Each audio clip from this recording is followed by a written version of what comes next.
À 47 ans, Monsef est chef d'entreprise.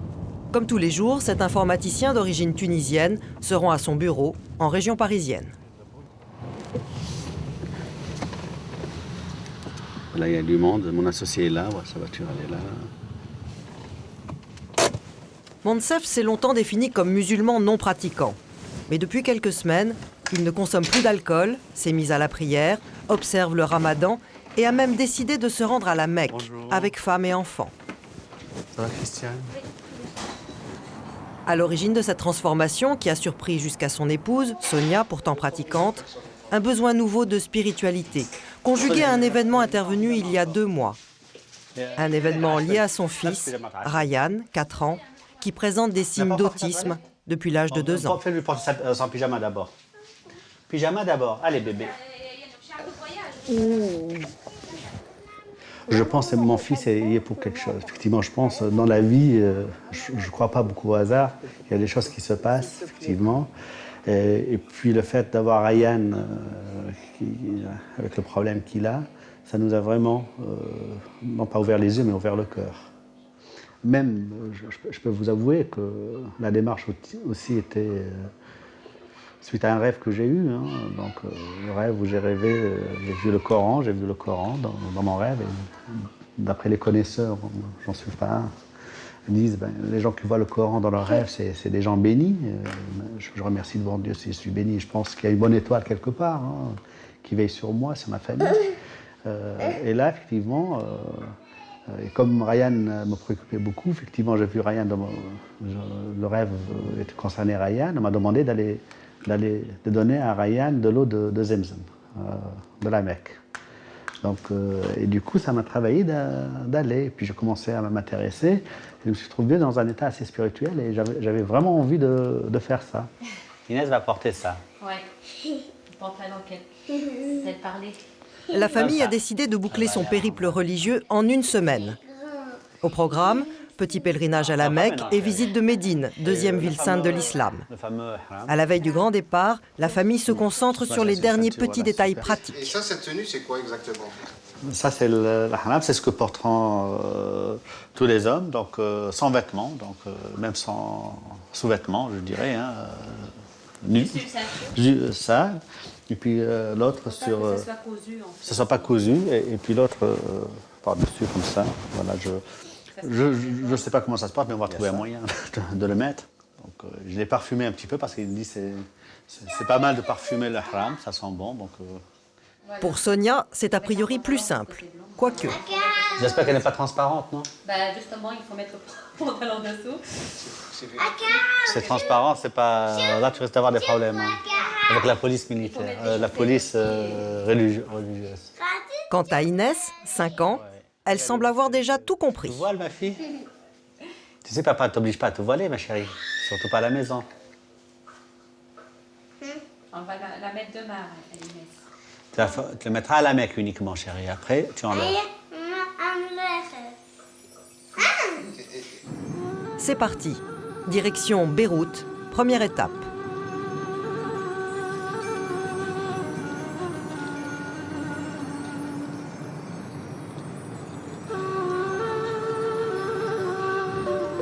سيداتي وسادتي اهلا وسهلا بكم في مطار بيروت. ان التوقيت المحلي والساعه 3:05. 1 heure d'escale au Liban. Sonia et les enfants ont tout juste le temps d'enfiler leurs nouveaux vêtements.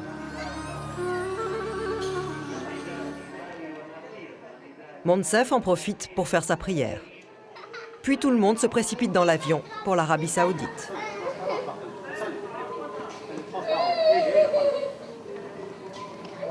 Plus qu'1 heure de vol. Monsef se lance dans des incantations. Sonia lit le Coran.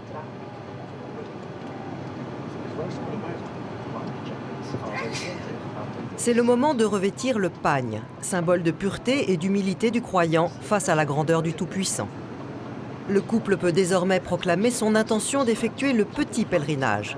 Mais il faut veiller à prononcer l'invocation rituelle au bon moment, avant le début du survol de la zone sainte. Là, maintenant, je vais vraiment faire l'intention de la Umrah. Elle m'a dit avant. Rentrer dans l'enceinte sacrée. C'est pas dans la zone sacrée, c'est à ce moment-là, pas maintenant. Dans 22 minutes. On va te dire. Dans 22 minutes. Donc j'attends, hein, c'est facile. Labbaik Allahumma umratan. Tu vas redire ça plusieurs fois. Non, une fois. Mais après, labbaik Allahumma labbaik. لا شريك لك لبيك إن الحمد والنعمة لك والملك لا شريك لك. Et ça, on répète. Voilà. L'important, c'est quoi maintenant que vous portez Là, là c'est vrai, ça me change un peu. Je dirais depuis tout à l'heure, en surbête. Donc là, on va essayer, ma femme, donc on va être sur de Ryan. Je vais essayer de me concentrer pour être dans un état spirituel, je dirais, assez avancé. Mais je pense que ces choses vont se décanter, vont arriver par elles-mêmes. Je sens déjà, je sens léger, physiquement. Hein. Et voilà, donc...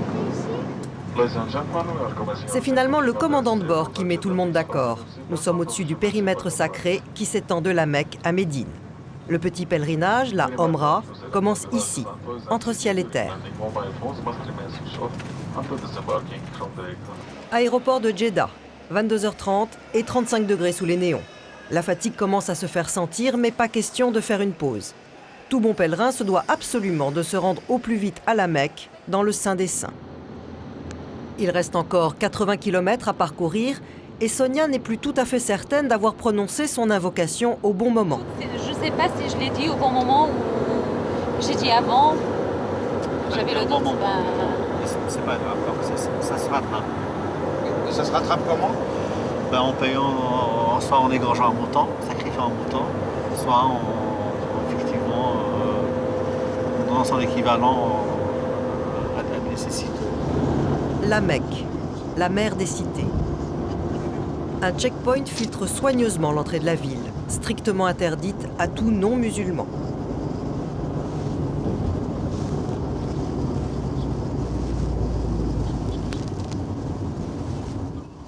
Ils vont encore demander des passeports. L'interdit qui frappe la ville a alimenté bien des fantasmes. Au premier abord, la Mecque apparaît pourtant sous les traits de n'importe quelle petite ville du monde arabe, en proie à la frénésie des nuits du Ramadan.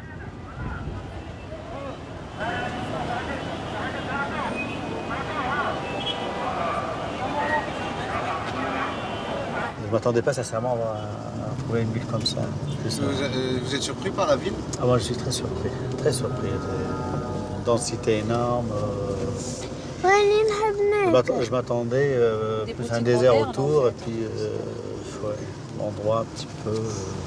On va attendre pour voir un petit peu comment c'est. Vous imaginiez ça comment? Juste une mosquée avec... Voilà, une mosquée, la Mecque, et puis quelques habitations autour. Pas du tout, vraiment, c'est une... Et là, vous êtes surpris de voir que c'est une ville qui, Ah bah oui, c'est une... qui bourdonne. Qui bourdonne, même à minuit. Effectivement, c'est une ville qui apparemment ne dort pas. Hôtel. Non, c'est parce qu'on n'a pas de maison ici. Donc, Arrivés à l'hôtel. Conformément au rituel, Sonia et Monsef vont se rendre dès ce soir à la grande mosquée. Le couple souhaite vivre son premier moment de dévotion en dehors de notre présence.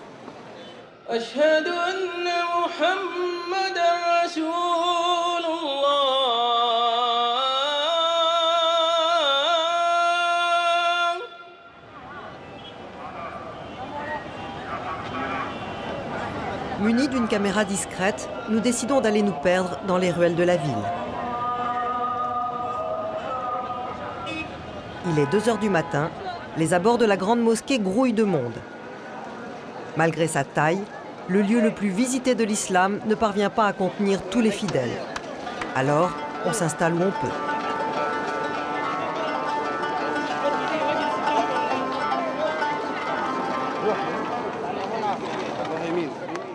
En cette fin de Ramadan, période d'intense ferveur religieuse, la capitale spirituelle de l'islam attire les croyants des 4 coins de la planète.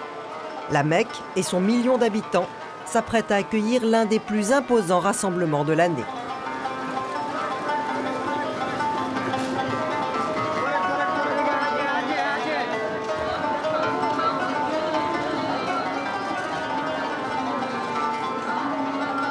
L'avant-garde des invités de Dieu est déjà sur place, indifférente au tumulte ambiant.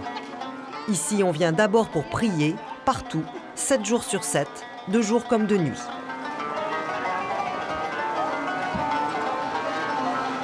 Deuxième jour. Cette fois, Ahmed, l'homme au kéfier rouge, est de la partie. Les autorités nous imposent la présence de ce représentant du ministère de l'Information.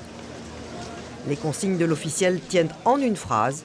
Il est strictement interdit de filmer en dehors de sa présence. À la Mecque, les caméras sont à peine tolérées. La police religieuse, une puissante milice chargée de traquer tout comportement déviant, interdit même aux pèlerins de prendre des photos. Sonia a rendez-vous avec son mari sur le parvis de la mosquée. Monsef a décidé de baigner Ryan dans l'eau de Zemzem, l'eau sacrée qui coule de tous les robinets du saint édifice. Selon la tradition, l'eau de Zemzem a des vertus miraculeuses. Au moment où nous nous apprêtons à descendre l'escalier, un religieux surgit de la foule et éteint brutalement la caméra. Ce jour-là, nous frôlerons l'arrêt définitif du tournage.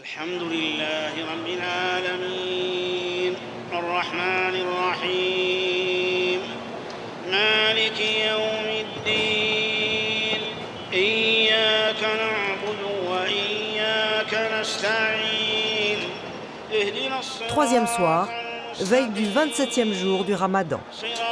C'est la nuit du destin, celle qui célèbre l'anniversaire de la révélation du Coran au prophète.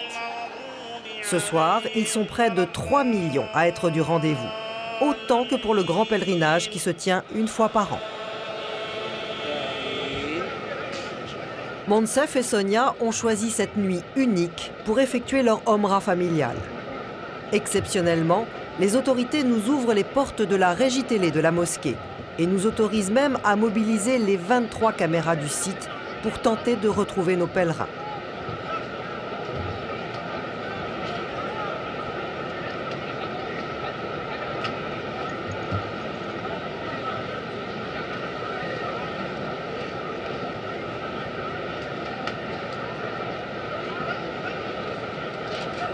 Après 45 minutes de recherche, nous parvenons enfin à localiser Ryan sur les épaules de Monsef.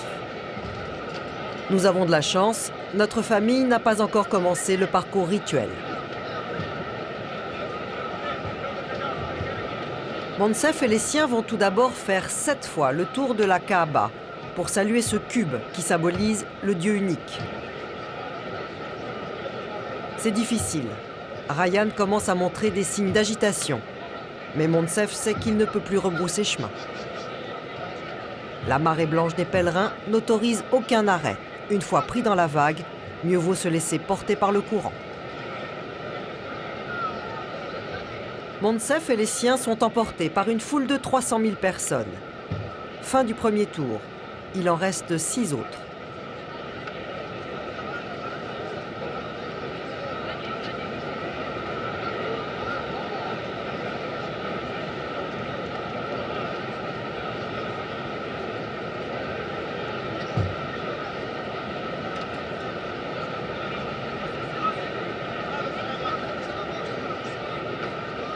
Nichée dans un angle du temple, protégée par un écrin d'argent, la pierre noire, seul objet que l'islam permet de vénérer.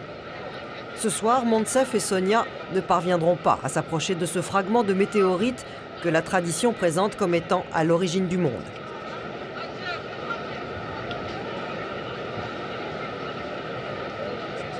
Il y a trop de monde et les militaires veulent prévenir tout risque de débordement. Chaque année, plusieurs dizaines de pèlerins trouvent la mort au pied de la maison de Dieu, terrassés par la chaleur, l'émotion et parfois même le torrent des croyants. Au bout d'une heure, nos pèlerins parviennent à s'extraire du tourbillon des fidèles. Direction le Saï, un couloir de 400 mètres logé dans une aile de la grande mosquée. Notre famille doit parcourir le trajet à 7 reprises, marcher dans les pas de Hagar, l'épouse d'Abraham. C'est ici qu'aurait jailli la source de Zemzem, qui lui permit d'abreuver son fils Ismaël.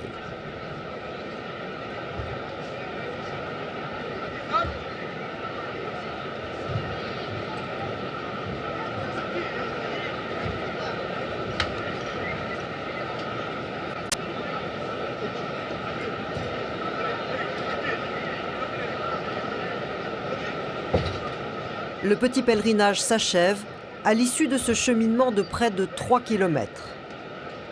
2 heures de rituel et encore 2 heures pour gagner l'hôtel. Moncef a réalisé son rêve.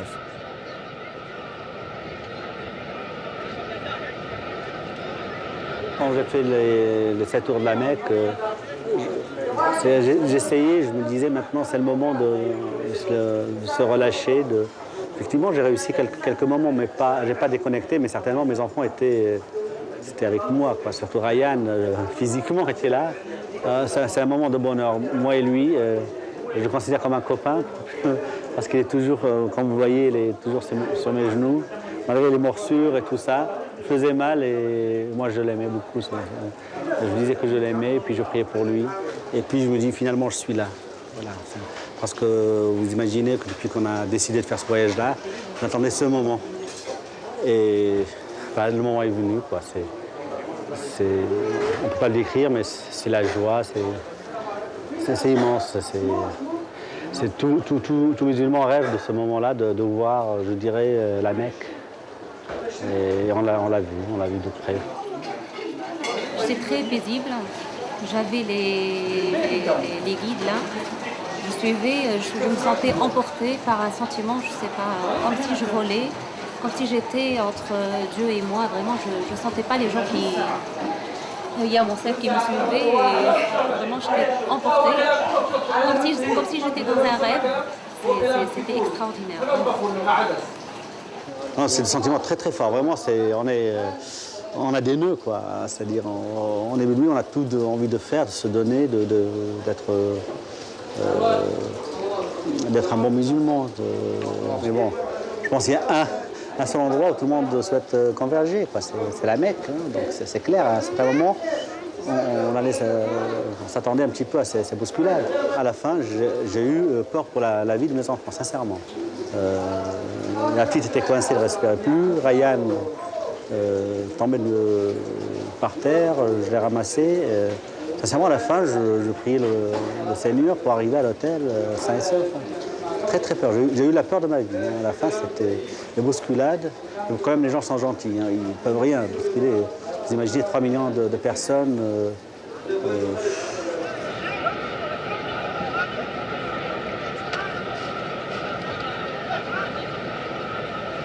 Troisième et dernier jour de notre séjour à la Mecque.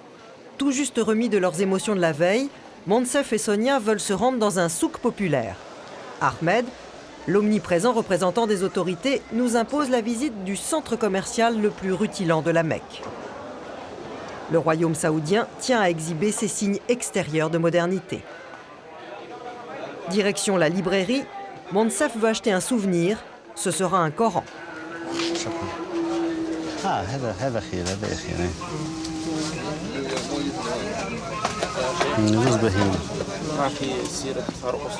Je ramène ça de la Mecque, c'est symbolique quoi, pour les gens. Parce que souvent, je pense qu'on peut trouver ça à Paris sans problème.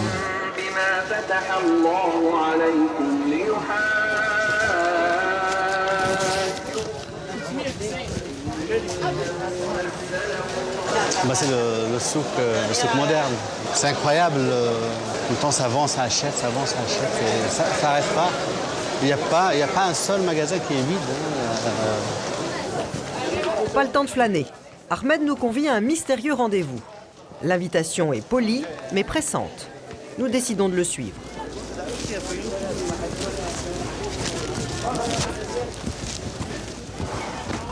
Dix minutes plus tard, nous débarquons dans cette pièce au décor aussi kitsch que flamboyant. Contrairement aux apparences, nous ne sommes pas dans la demeure d'un prince, mais au siège d'une association caritative qui a pignon sur rue. L'accueil est chaleureux et courtois, à la hauteur du sens légendaire de l'hospitalité arabe. Le cheikh Mansour, un notable de la Mecque. Il nous dévoile le contenu des cartons repas que son organisation distribue pendant le mois du Ramadan. Islam rime d'abord avec générosité et on tient visiblement à nous le montrer.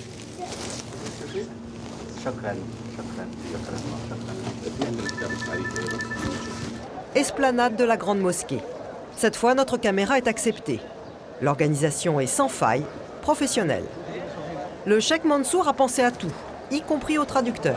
Vous distribuez de repas par jour ici. أنا في اليوم كذا كم يوزعون الخطة في شهر رمضان المبارك les plans dans مليون oui. و50 ألف وجبة.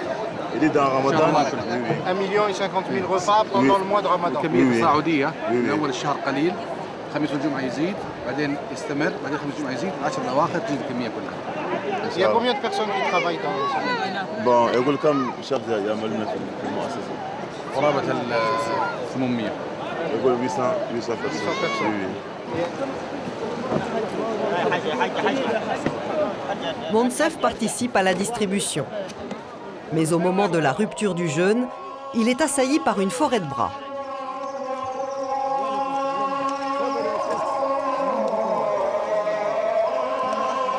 Même le très énergique Mansour a du mal à contenir la foule. Il parvient tout de même à nous faire immortaliser l'image de la remise de la date rituelle.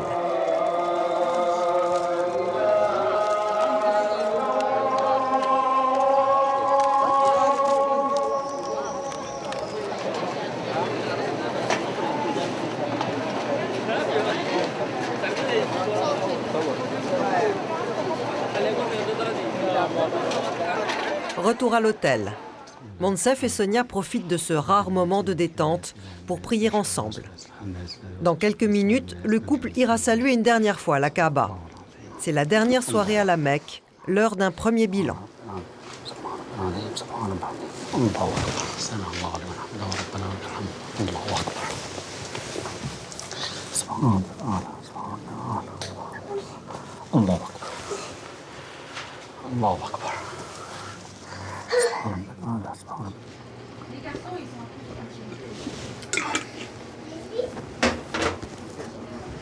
L'essentiel est fait, hein. L'essentiel c'est la Mecque, c'est les umrahs individuels de ma femme et moi-même, et puis c'est des enfants, donc je peux dire que mission accomplie. 5h30 du matin. Nous quittons la cité qui ne dort jamais.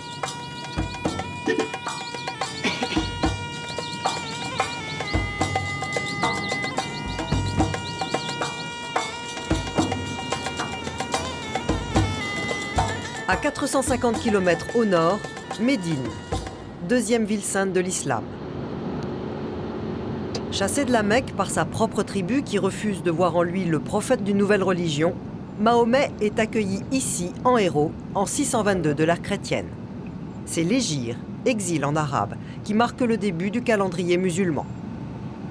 Médine abrite la mosquée du prophète, la première de l'histoire de l'islam. Et c'est à partir d'ici que les premiers cavaliers musulmans partent à la conquête de la Mecque avant de se répandre aux quatre coins du monde pour porter le message de l'islam. Si la Mecque scintille, Médine rayonne. Plus vaste, plus moderne, la ville lumière, 1 million d'habitants, est animée mais tranquille. Seul point commun avec la Mecque, le flux incessant des pèlerins et les inévitables souks modernes. Commerçants d'origines diverses proposent chapelets, tapis et autres breloques made in China, le tout dans un décor digne des centres commerciaux américains. Allahu Akbar, Allahu Akbar. 17h40. L'appel à la prière, la fin de la journée de jeûne. Pour notre famille, c'est l'heure de goûter au premier véritable repas depuis le début du voyage. Monsef est éreinté, mais toujours aussi enthousiaste. Je dirais c'est un peu plus relax que la Mecque, parce qu'on a vu pour l'instant l'hôtel plus européen que la moyenne des hôtels à la Mecque. Voilà, je vois aussi un peu plus de tolérance dans ce sens-là. Je ne sais pas si c'est le vrai mot à utiliser. Qu'est-ce qui vous fait dire ça?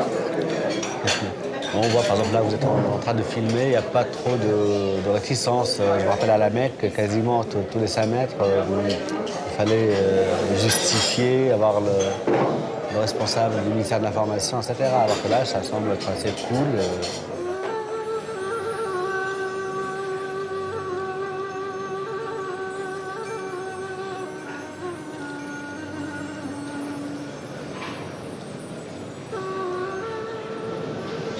« 22h30. La famille au complet se dirige vers la mosquée de Médine, où est enterré le prophète. Contrairement à celle de la Mecque, cette mosquée n'est pas mixte. Les femmes n'y sont admises que quelques heures par jour. Pas de chance, ce soir c'est le tour des hommes. Et Sonia doit rebrousser chemin avec Inès. Le dôme le plus célèbre de l'islam surplombe la pièce qui abrite la dépouille mortelle de Mahomet. Monsef, qui ne se sépare jamais de Rayyan, se joint au cortège discipliné des visiteurs.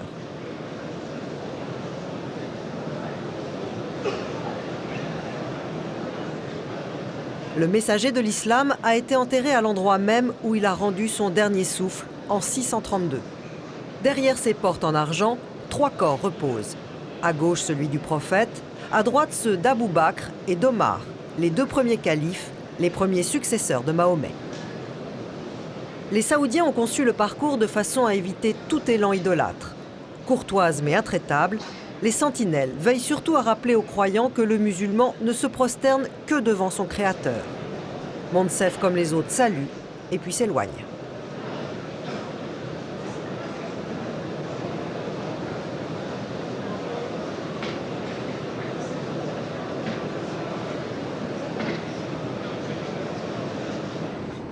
Sixième et dernier jour du voyage.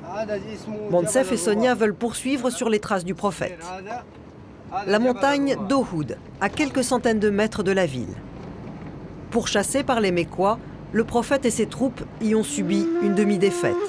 Contraints de fuir, Mahomet et ses 2 principaux lieutenants se sont réfugiés dans une anfractuosité, révélée par le divin, rapporte la tradition musulmane.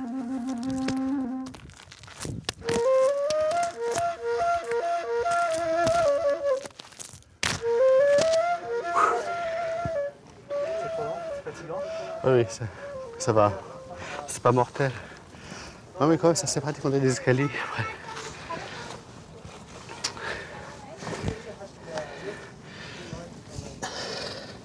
Le prophète et 2 de ses compagnons, Abou Bakr et Omar, sont venus dans cette montagne-là. En fait, il fuyait les Mécois. Voilà, il fuyait l'ennemi. Et puis, le Seigneur les a aidés en indiquant cet endroit-là. Et là où Inès était assise, le prophète... La montagne s'est ouverte. Ouais, la montagne s'est ouverte pour leur laisser effectivement cette faille-là. Et là, ça sent vraiment très bon. Le lieu est d'autant plus visité que la roche y dégage une odeur de musc et d'ambre, un phénomène sujet à toutes les interprétations. Vas-y, je suis là. Monsef est ému, Sonia, elle, est bouleversée. Subhanallah.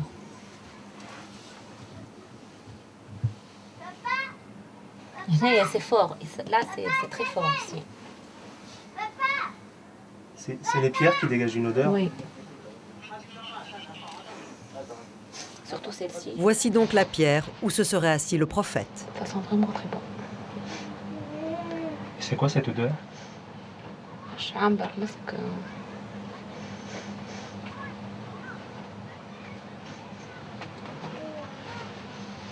Et à quoi vous pensez là quand vous êtes assise? C'est incroyable en fait. Je m'assois à la place du prophète, c'est grandiose. Et là, rien que apparemment, il s'est assis là et il a laissé cette odeur. Que dire de vraiment son odeur à lui, c'est...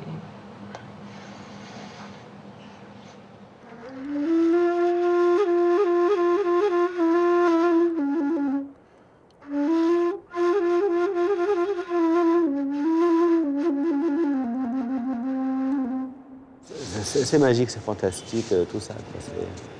Et ça serait pas mal que les gens comprennent ça à sa juste valeur, tout simplement. Comprendre quoi? Comprennent que la religion, toute religion, en particulier l'islam, qui quand même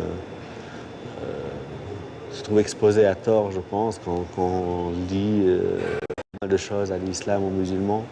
Vraiment, c'est pas juste. C'est pas juste parce que c'est pas ça. J'ai pas vu un seul faire un commentaire politique ou de haine envers qui que ce soit. La seule chose, c'est des gens pris pour Dieu, qu'on se rapproche de Dieu et C'est ça le vrai islam. L'islam, c'est la continuité du judaïsme, du christianisme. C'est écrit. C'est un message en 3 tomes, je dirais. L'islam, c'est le 3e tome qui regroupe tout. والتين والزيتون وطور سينين وهذا البلد الأمين. En une semaine, notre couple a fait le plein de spiritualité. Dans quelques heures, Monsef retrouvera son entreprise et ses 80 salariés. Pour lui, rien ne changera vraiment. Il est juste devenu pratiquant.